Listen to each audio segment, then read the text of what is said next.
call today. This is Jane Stenson. I'm the Vice President for Food Nutrition here at Catholic Charities USA. I'm here with Fanny Cruz, who's on our staff, and she's providing excellent support so we can make sure there are no glitches in the webinar today. But before we launch into the topic at hand, I just wanted to invite you, if you are not part of the Catholic Charities USA community of practice on food and nutrition, to please let me know if you'd like to join. You can shoot me an email and we'll get you signed up. It's just a way to create sharing across the network for people that are active in anything food related work-wise. So we would love to have you be part of it. There's no fee. Multiple staff can join from an individual agency. So on your laptop, you should have the slides for the webinar, and this very first slide, again, are just housekeeping issues. I wanted you to know that the slides are available.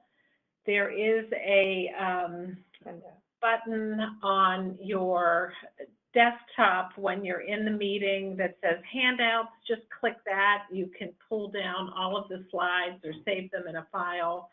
This will be the meat of the presentation you'll hear in just a minute. So please know that. Also, this webinar will be recorded. If there's anyone you want to share this with after the call, I think it takes, what, about a day? Yeah, 24 hours. And we will follow up with a link. So you'll have that link if you want to listen to it again, you want to share it with staff. We anticipate the call will go for about 35–40 minutes with presentation, and there will be an opportunity for questions. There's a chat feature within the system. You can post a question in chat. So if something hits you while Heather's speaking, go ahead and post the question, and then we can get it while we can answer it at the end of the call. So with that, I want to introduce Heather. I got all your information, and I forgot to get your last name, so I really apologize. But sorry, Heather Gavas. I apologize. Heather is with the American Heart Association. Heather is the National Program Lead for the Healthy for Life program, and that's what you're going to be hearing about, this amazing curriculum that they've developed. Heather is both a registered dietitian, and she has a master's in public health with an emphasis on health promotion. We've been partnering with the American Health Association for several years now. They participated in 3 regional meetings we held last year in Atlanta and Kansas City and Sacramento, and then they were also present at our national meeting in Buffalo, really talking about this curriculum. It is free, it's in English and Spanish. You'll hear kind of the focus of what the curriculum covers, but we just wanted to raise it up in the event you want to begin some nutrition education programs. It's very user-friendly. So with that, I'm going to turn it over to Heather, and she will walk you through the curriculum. So thanks for joining us, Heather. Thank you, Jane, and thank you to Catholic Charities of USA. As Jane mentioned, we've been working closely with Catholic Charities over the last several years in really highlighting and positioning Healthy for Life. And today, I will certainly provide a lot more background on the Healthy for Life 20 by 20 initiative, as well as some of the additional resources that certainly help support the initiative overall. And Fanny, I'm not sure if I have control, but if you could let me know, that would be great.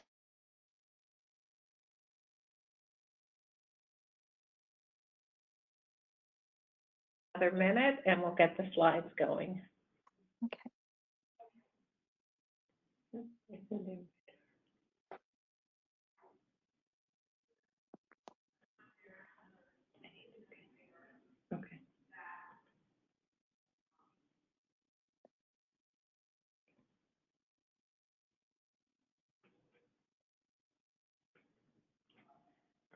Okay, as you continue with your presentation, I'm going to manage the slides for you. I tried to send you the invite, and for some reason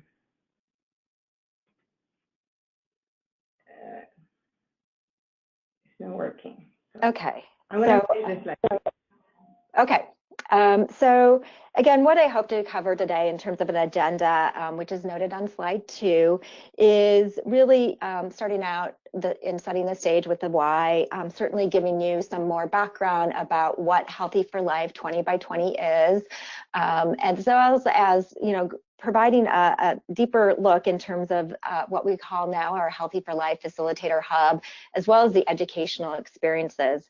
I'll briefly touch on our evaluation processes and then share a couple of different implementation or market examples. And as Jane mentioned, certainly we'll have some time for question and answers.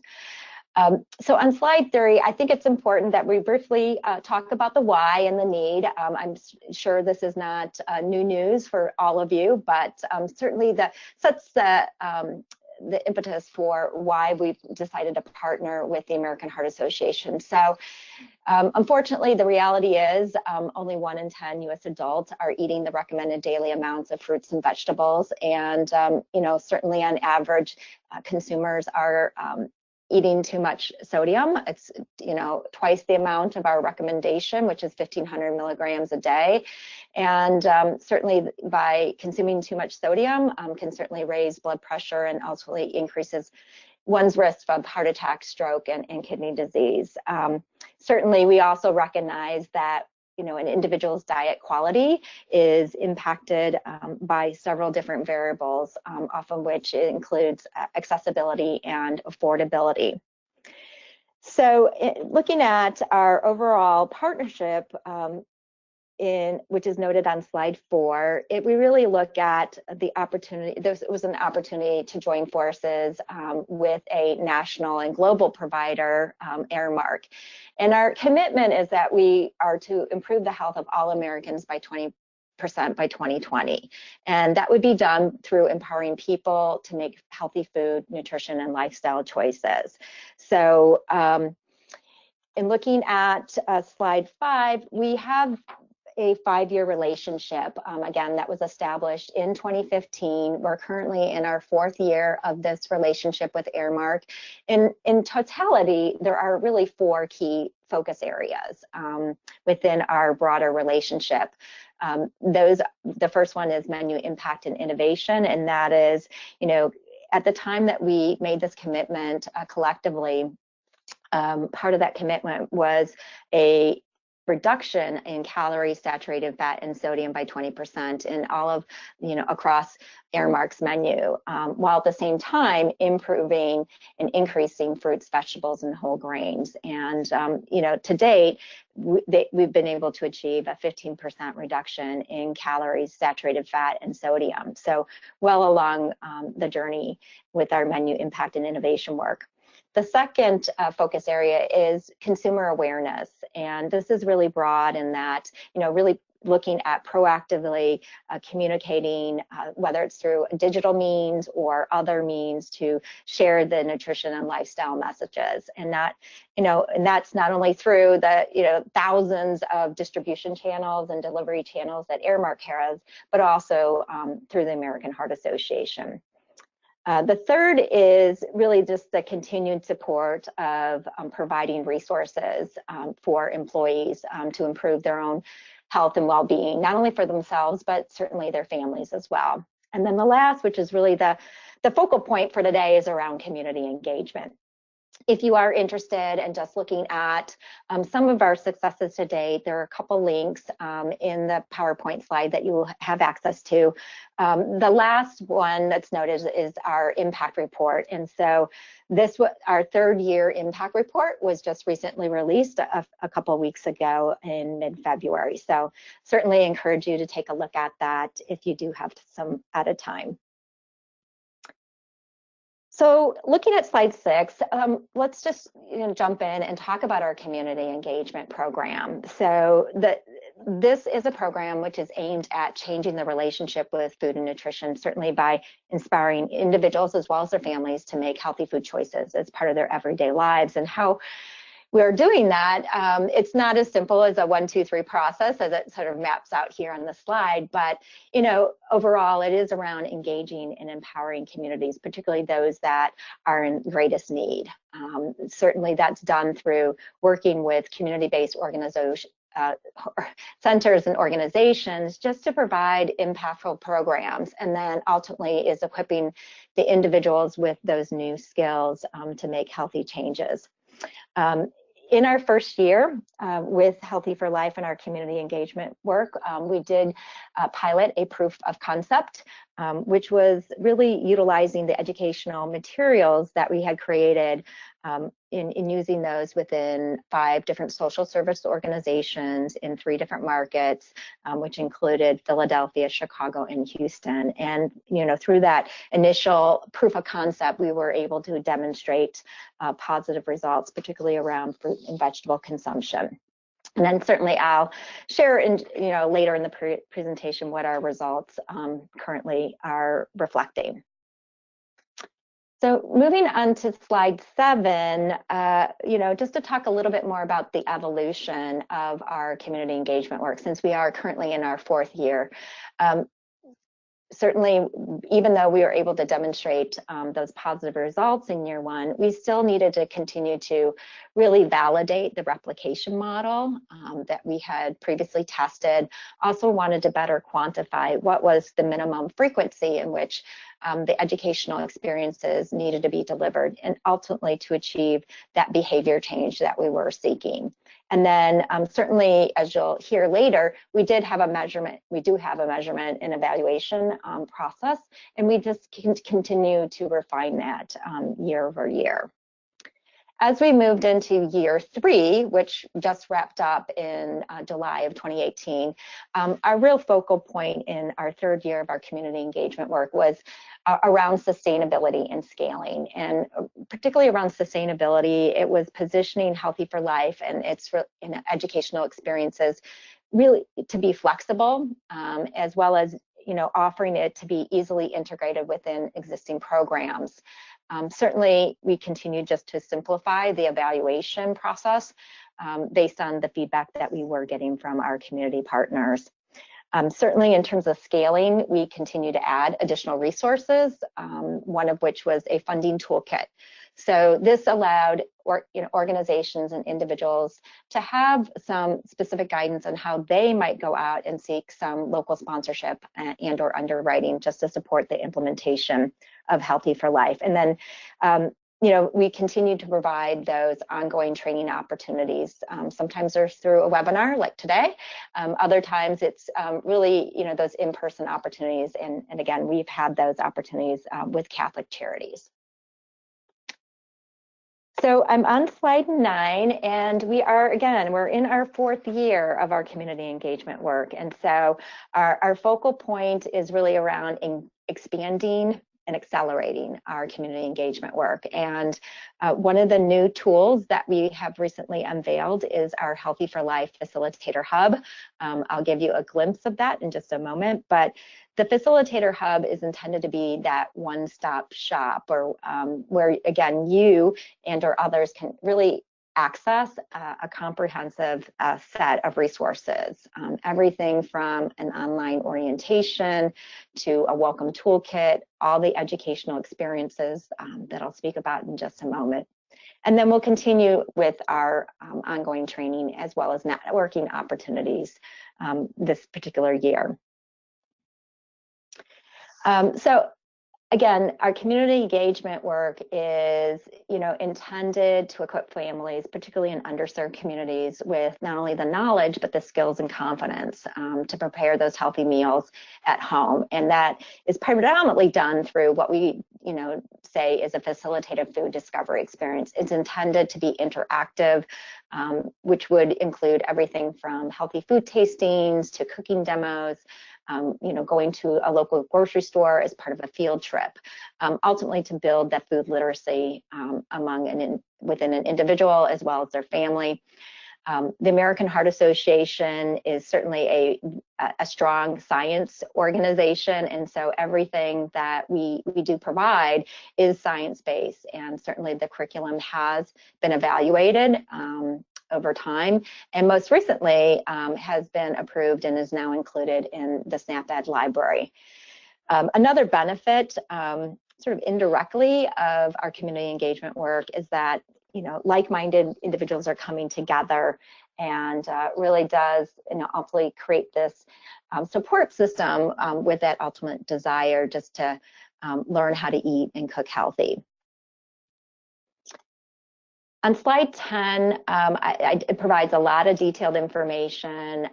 Again, just in terms of our educational outcomes, it is around helping one to build their food literacy levels and well as skills, particularly around preparing and cooking healthy meals, as well as the confidence in how to prepare those healthy meals at home. And certainly looking at ultimately an increased consumption of healthy food focused around fruits, vegetables, and whole grains. Certainly there's some community level goals that ultimately would be something that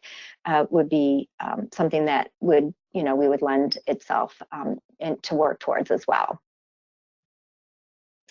So I'm on slide 12, and this is really going to ultimately provide you with an opportunity to take a glimpse at our recently revised Healthy for Life 20 by 20 website and our hub. The website to access the materials is heart.org/healthyforlife. And we do ask that individuals complete a very brief registration process. Once you do that, you will be brought to what we call our Healthy for Life 20 by 20 Facilitator Hub. This, again, was recently unveiled in mid-January, and we're really excited about this offering since it's been something that we've heard from the field and from our community partners, is to really have a more systematic and organized process to access our materials. So the hub in and of itself does provide an online orientation. Some of the information that you'll be hearing today is certainly covered within the two modules that are there now. There will be a third module added here in the very near future, which will be a kind of a 360 simulation of one of the educational experiences. But beyond just that online orientation, we do provide a welcome toolkit that I'll speak about in just a moment. And then we do anticipate that we'll be adding a networking component to our hub. So there will be an online community of some sort that we will be able to connect with our facilitator hub. And that would really just allow individuals across the country to share best practices, but also share their successes, as well as how they've overcome some of the challenges that they might have within their respective organization and community. So on slide 14, the Healthy for Life Facilitator Hub does in fact give you access to all of our educational resources. So that includes the lessons, the videos, and handouts that correlate with those lessons. As Jane mentioned, all of our educational resources are available in English and Spanish. And then we do also have additional resources. I know I already mentioned the Welcome and Funding Toolkit. We also have what's called our cost calculator. So this really allows an individual to look at that estimated cost of facilitating one of those lessons based on the anticipated number of individuals that they might be having within a class. So it'll give you a good ballpark figure in terms of what the supplies might cost. And then beyond just those funding toolkit and the cost calculator, we also have month-to-month marketing messages that you could certainly utilize within your respective agencies as well. So I'm on slide 15, and I just briefly want to mention our Welcome Toolkit. Previously, those of you who are familiar with Healthy for Life, it was called the Facilitator Toolkit. So it's gone through a complete revamped process, and certainly we've added to it. So not only are you going to get some background information in terms of what is Healthy for Life, what would be considered a facilitator role, and just some guidance in terms of targeted audience, but we do also provide some guidance on recruitment. One of the added items that's at the end of the toolkit are promotional flyers, which are actually customizable. The toolkit in and of itself is a downloadable PDF, but the last 2 pages, which are the promotional flyers, can be customized just for your promotional usage. Also within the toolkit are really specific steps in terms of how best to implement the educational experiences. So it does walk through, traditional planning processes. So looking at scheduling and format, do you need to look at, the need for volunteers or external presenters, space, and or, concerns around food allergies. So we do provide very specific guidance within that particular section. As you'll hear, all of our educational experiences also engage a goal setting process at the end using the SMART goal format. So in order to think about individuals setting goals, we do include a bank of different goal setting activities that facilitators could pick and choose from. And then lastly, we do provide an at-a-glance document within the toolkit for all of our educational experiences. So I'm moving on to slide 17. I'm going to briefly walk through the various educational experience themes, some of which that we currently have and 2 of which are going to be coming in the near future. So our first is your well-being. It's pretty consistent with the theme name, but it is around learning health numbers and setting some goals. The second theme is cooking skills and food. The third is around grocery shopping. And the fourth, noted on slide 18, is gardening in your neighborhood. So those 4 are existing themes. We are adding 2 new themes here in the very near future. The first is globally inspired home cooking, which is really around celebrating the flavors around the globe. And then growing healthy habits, which is geared towards middle school age children in particular. These 2 new themes were really identified based on feedback that we received through a survey process to our community-based organizations that have been participating with Healthy for Life. Heather, we just want to take a check. We thought we were a little bit behind, so we're on slide 19? Yes, you're correct. Okay, great. Yes, so on slide 19, here you'll notice where we just have, the topics broken out within each of the respective themes. So as you can see, within your well-being, we are covering, particular health factors such as blood pressure, cholesterol, and blood sugar, as well as, health behaviors around physical activity. There are a number of different lessons within cooking skills and food, which is probably no surprise given what our ultimate goal is with Healthy for Life. And we do cover a number of topics, everything from, different cooking methods to ingredient swapping, tasty and affordable meals for busy families. There are 4 lessons currently in our grocery shopping, covering everything from that pantry makeover to reading food labels, how to be that smart, fearless shopper, and then certainly weekly meal planning and how to do that easy and still on a budget. We do currently have 2 lessons within our gardening theme, and those are listed there. One is really around kind of, looking at the rainbow of fruits and vegetables, and then the flavors of the garden. We will be adding some additional lessons and in this particular calendar year, particularly to the gardening theme. So moving to slide 20, as I mentioned, the globally inspired home cooking and growing healthy habits are two new themes that will be readily available within the next month. Again, these were identified through feedback that we got from our community partners. So with the globally inspired home cooking, it really is featuring particular ingredients that are relevant across the globe and certainly present in a number of different culturally inspired recipes. And then growing healthy habits is again it's geared towards middle school age children, and covering everything from looking at nutrition facts panel, addressing sort of chopping and slicing, and then certainly physical activity as well. So looking at slide 21, I just want to briefly mention the format of our educational experiences. They are really turnkey in terms of being able to download and being able to utilize. So each of our educational experiences are formatted in the exact same fashion. And they're pretty similar to what an educator might use in a classroom setting. So what are those learning objectives? Providing a brief overview of that particular topic.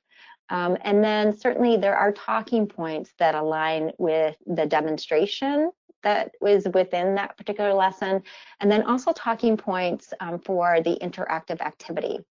And then lastly, there will be a list of all the various resources, including both the required and/or optional handouts, and then any of the videos that certainly correspond with that particular lesson.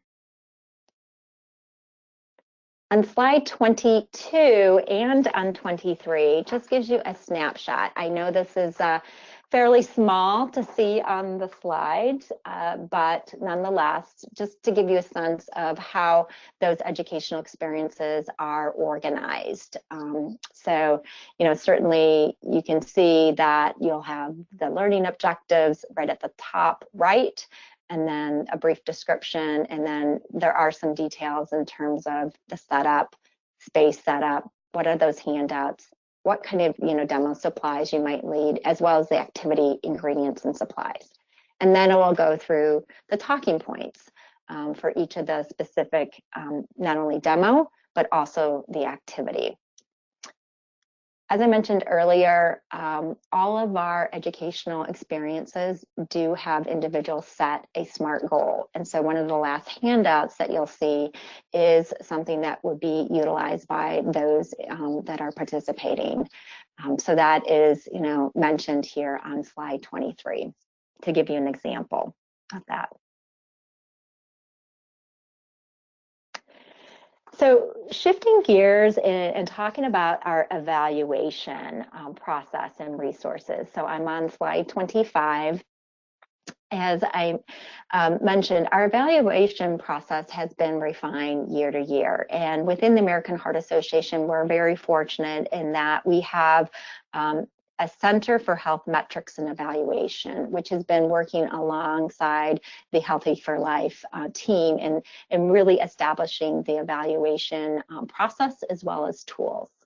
And we do currently have two different evaluation models. The first is which is, delivering a pre and post test every 3 months. So it is it's ongoing. You could consider it a kind of longitudinal in nature. But again, we are asking those organizations that are involved in this evaluation model to really deliver those pre and post tests every 3 months. Our other evaluation model really is looking at a pre and post test at the first and last session. And what we have found to be most impactful and generate the health change, the health behavior change that we're seeking is conducting 4 educational experiences over a 2 to 3 month time frame. So again, in the second evaluation model, it would be delivering that pre-test at the first, and then the post at the last, which might be the 4th, it could be the 6th, but we really strongly encourage implementing 4 educational experiences, within that 2 to 3 month time frame if possible. And certainly we've been providing all the evaluation resources to those organizations, everything from the sign-in sheets to a participant ID tracker. We have found that, where we found the best results is utilization of a paper survey with the participants, and ultimately then the facilitator would be responsible for inputting those responses within an online survey portal. And we have found also providing an incentive to the facilitator has really helped with our evaluation process. So on slide 26 is just a snapshot of what that participant ID tracker would look like, along with the sign-in sheets. Again, the participant ID tracker stays with the organization, and really the only information that American Heart Association is having access to is the participant ID number when the facilitator is entering those particular results pre and post test. On slide 27, just gives you a snapshot of our online survey portal. We use a platform called Qualtrics, which has been really easy for our facilitators to enter those paper survey responses. And we have refined the pre and post surveys so that they are brief. So it's not, considered burdensome for the facilitator to enter this information. So on slide 28, just to give you a sense of our year 3 results. So these are our most current results that we've been able to document and demonstrate. So as you can see, the good news is that on average, participants have increased their daily fruit and vegetable consumption by 1.6 servings. So and that really is representative of 60% of the participants. Certainly, there has been an increase in daily whole grain consumption by half a serving, and then certainly, more than 30% of the participants have increased their confidence level to prepare healthy meals at home, as well as having the confidence to eat the recommended serving size. So, to give you a couple examples, I always think it's helpful just to hear, how's this played out, in the real world, and what are some different market examples. So I'd like to share 2. The first is Journey House, which is actually based in Milwaukee.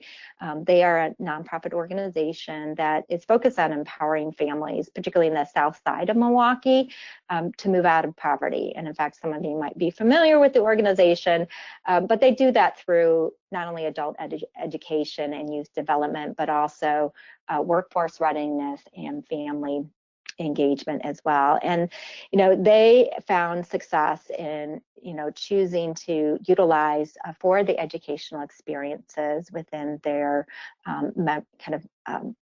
organization. So that included the Your Well-Being theme, the grocery shopping being that fearless smart shopper, and then they chose one from the cooking skills and food, and then certainly gardening in your neighborhood. And they certainly set their own program goals and objectives at Journey House. One of the interesting objectives that they did include was, really gathering suggestions from the families as well as the youth that were participating on, what are the strategies that they have in terms of, to eat more healthy, and so what is that being driven by, and what are some of the strategies that they have been using to help them improve their own health and nutrition.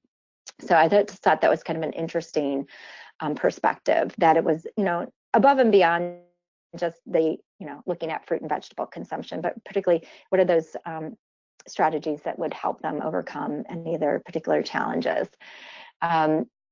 I love the quote that the director provided us, and it's stated here on the slide, and that is, the recent collaboration has given our participants the foundation to make healthy decisions. And that really is the focal point, is ultimately giving individuals the confidence and skill to make those healthy decisions, not only for themselves, but for their families. The other market example I just want to briefly mention is Good Samaritan Hospital, which is based in the Los Angeles market. And, you know, they were very fortunate in working with another close neighborhood partner in their community, and were able to work with their community health worker to do a lot of the initial recruitment and outreach for the Healthy for Life program, and ultimately chose the educational experiences that focused around the gardening theme. So they chose both of the gardening theme along with the pantry makeover and meal planning. And again, they found it really, you know, fortunate that they were able to partner up with another local nonprofit by the name of Central City Neighborhood Partners, which helped them do some of that initial recruitment for the organization. And then they also were, you know, certainly took advantage of an intern that they were working with as well. So I know we're getting close to being able to kind of wind down and certainly open it up to questions. In terms of next steps, certainly encourage you, if you're considering beginning a nutrition education program and are looking for some free resources, certainly go to heart.org/healthy4life to access the educational resources through the hub. And then certainly if you're interested in learning a little bit more about our current success, you can certainly access the most recent Healthy for Life Impact Report. So I will pause, and I guess now we can just open it up to questions. You will get an email tomorrow.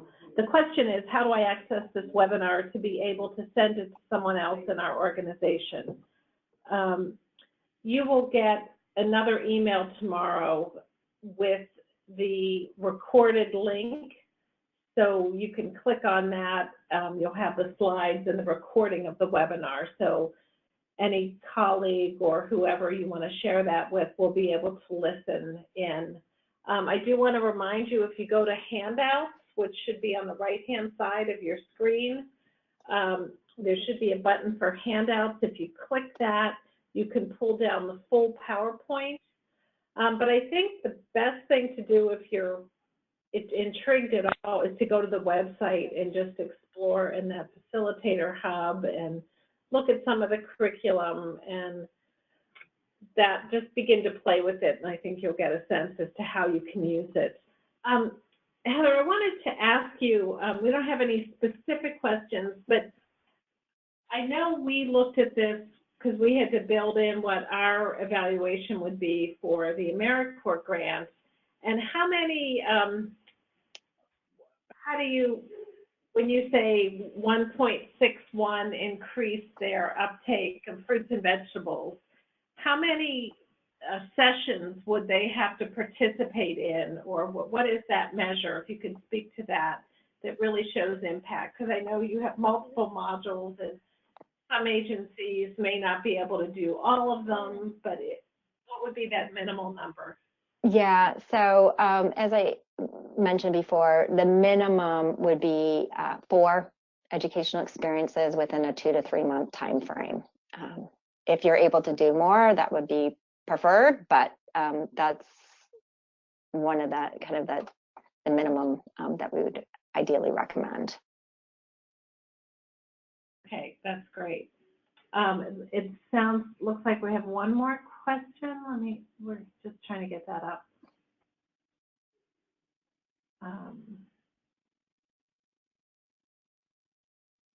Give me a second. Well, Marilyn Luffin raised her hand. Okay, we opened the line for her. Let's see.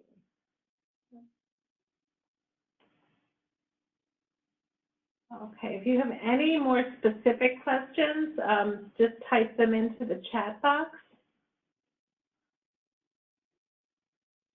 Yeah, I think we're good. You did a really thorough job, Heather, just explaining the why, the how, the what, and the where. So I mentioned it, but I think I was still on mute. Catholic Charities USA submitted an application for VISTA. So we won't know if we have that till May of 2019, but in the event we do get it, we will be funding 7 agencies to launch nutrition education for 3 years. And the curriculum we selected was really healthy, healthy for life. So we will be using this on our AmeriCorps grant. So it is, again, the thing we really liked about it is you don't have to be a nutritionist by looking at that orientation session that's on the Facilitators Hub, pulling down the resources. There are all of those supports for you if you were conducting an educational session. I will say at our 3 regional meetings last year, we had, wasn't Heather, but we had 2 of her colleagues come and just give the group a taste of this curriculum. And I know we did the salad exercise, and it was just always the bright spot of the day. It was very engaging. Now, we didn't make it because we were in a hotel room and in a conference session, so they came with it all prepared, but it was very healthy. It really sparked a lot of conversations. I think there were black-eyed peas and cabbage and all kinds of things, but it really was, I think, it's not a dry curriculum. It's very roll up your sleeves. People get to taste, smell, touch. It was always something that after lunch session, we put that in because it always kept the energy up. Okay, I have a question on who did you apply for this national grant? Well, we applied through the Corporation of National Service. We had sent out multiple announcements asking agencies if they wanted to be part of that. So unfortunately, if there is interest in that, that is closed. We are waiting for the corporation to let us know if we were funded or not. I will say this, if we are funded, the American Heart Association has a demonstration kitchen in Baltimore. So our plan is to bring the group up to Baltimore and really have them kind of do a hands-on training with our folks. So if that is of any interest, even though you wouldn't be in the grant, you'd be welcome to come spend the day with us. Again, first we have to get funded, then we'll schedule it, but let people know when that is, and if there is an interest, you'd be welcome to join us for that session. So right now, I don't think we have any more questions, but Heather, I want to really thank you for your time. And again, if you're not part of our community of practice on food and nutrition and would like to be, just send me an email at jstenson@catholiccharitiesusa.org. So again, Heather, thanks so much. And I hope you all have a wonderful afternoon and enjoy the evening. Thank you. Thank you.